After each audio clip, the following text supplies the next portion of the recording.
Milica Stojadinović je 10 puta proglašavana za najbolju jugoslovensku odbojkašicu.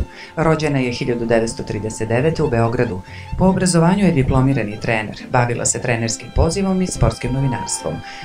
Odbojkašku karijeru započela je 1951. u klubu Trgovački, a sa 14,5 godina ušla je u državni A tim.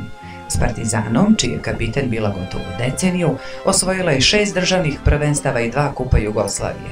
Igrala je u četvrtfinalu Kupa evropskih šampiona 1961.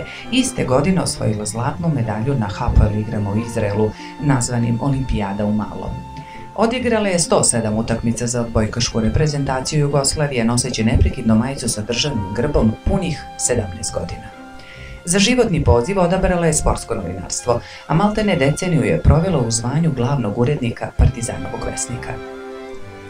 Bila je predsjednik Međunarodne komisije Saveza organizacije za fizičku kulturu Srbije i član Međunarodne komisije Saveza za fizičku kulturu Jugoslavije. Više puta je nagrađivana, pa i velikom zlatnom plaketom Odbojkaškog saveza Srbije 2009.